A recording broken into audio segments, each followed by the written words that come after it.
कमलेश तिवारी से कन्हैया लाल तक हजारों हिंदुओं की हत्या हो चुकी है, लेकिन किसी भी हत्यारे को न तो फांसी हुई, न उसकी 100% संपत्ति जब्त हुई, न उसकी नागरिकता खत्म हुई। स्वामी श्रद्धानंद जी से स्वामी लक्ष्मणानंद जी तक हजारों लोगों की हत्या हो चुकी है, पालघर में भी हत्या हुई, लेकिन आज तक किसी भी हत्यारे को न फांसी हुई, न उसकी 100% संपत्ति जब्त हुई, न उसकी नागरिकता खत्म हुई। बाकी तो छोड़िए, कश्मीर में जो 1990 में नरसंहार हुआ था, बहन बेटियों का बलात्कार हुआ था, दुकान मकान पे कब्जा हुआ था, घर जलाया गया था, आरे से काट दिया गया था, उसमें भी किसी को न तो फांसी हुई, न किसी की 100% संपत्ति जब्त हुई, न किसी की नागरिकता खत्म हुई। और उसका मूल कारण है ये अंग्रेजों का घटिया कानून, Indian penal code, civil criminal procedure code और एविडेंस एक्ट। हमने इस कानून को बदल दिया।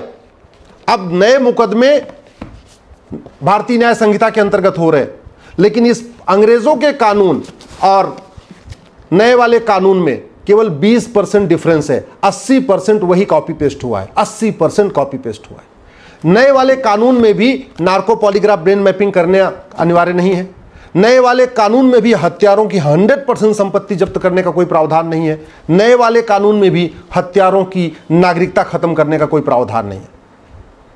अब जब जमानत मिल गई है, सोशल मीडिया उबला हुआ है, लेकिन आप एक चीज समझ लीजिए, कोर्ट में जो डिसीजन होता है ना, वो कानून के आधार पे होता है।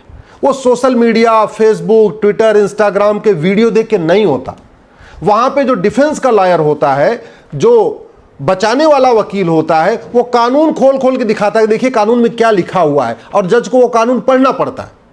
अब आप चिल्लाते रहिए बाहर, जमानत क्यों मिली, जमानत क्यों मिली, जमानत क्यों मिली। अरे कानून में लिखा हुआ है कि आपको 2 महीने के अंदर जांच पूरी करनी है, और 2 महीने के अंदर जांच नहीं पूरी करेंगे तो जज की मर्जी हो, जब मन चाहे आपको वहां पे जमानत दे दे। अब सवाल यह है कि 2 महीने के अंदर जांच क्यों नहीं पूरी हो रही है। 2 महीने के अंदर जांच इसलिए नहीं पूरी हो रही है कि हमारे देश में यूनिफॉर्म पुलिस कोड नहीं है और पुलिस चार्टर नहीं है। पुलिस के लिए 2 महीने के अंदर जांच पूरी करना अनिवार्य नहीं है, और पुलिस चाहे तो भी कई बार नहीं कर पाती। क्यों? क्योंकि नार्को पॉलीग्राफ ब्रेन मैपिंग अनिवार्य नहीं है। कन्हैया लाल के केस में बाकायदा पूरा वीडियो था, हत्यारों ने खुद ही वीडियो बनाया था।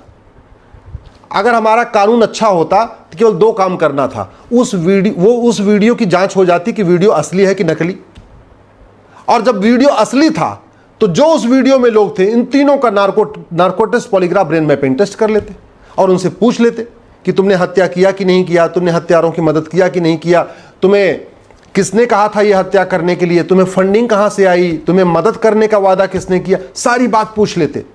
तो यार अभी तो कन्हैया लाल की हत्या में केवल 3 लोग शामिल हैं, केवल 3 के खिलाफ मुकदमा चल रहा है। अगर उनका narco polygraph brain mapping test होता तो पूरी चेन पता चल जाती, किसने इंस्ट्रक्शन दिया, कहां से पैसा आया, किसने उनको उकसाया, क्यों, कहां से हथियार आया, कहां से चाकू आई, सारी बात पता चल जाती।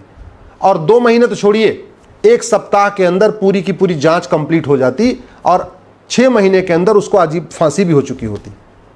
अगर यही कन्हैया लाल की हत्या या कमलेश तिवारी की हत्या अमेरिका में होती ना, ये मेरे हाथ में अमेरिका का फेडरल पिनल कोड है, तो कमलेश तिवारी के हत्यारों और कन्हैया लाल के हत्यारों पे 10-10 लाख डॉलर का जुर्माना होता।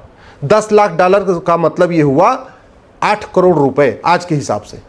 इसका मतलब ये हुआ कि 2 लोगों ने हत्या किया था कन्हैया लाल की ना, तो अमेरिका की सरकार उन दोनों का घर, मकान, दुकान, खेत खलिहान बेच के उनका पैसा इकट्ठा करती और 10 लाख डॉलर का जुर्माना लगाती, और 10 लाख डॉलर कन्हैया लाल के हत्यारों से लेके कन्हैया लाल के परिवार को दे देती। तो अगर कन्हैया लाल की हत्या अमेरिका में होती तो सबसे पहले अमेरिका की सरकार 10-10 लाख डॉलर यानी 20 लाख डॉलर यानी 16 करोड़ रुपए इकट्ठा करके उन दोनों से वसूल के कन्हैया लाल की फैमिली को दे देती, और 6 महीने के अंदर हमेशा हमेशा के लिए मुकदमा डिसाइड हो जाता। न बेल होती, न पैरोल होती, या तो फांसी होती, या तो अंतिम सांस तक जेल में सड़ना पड़ता।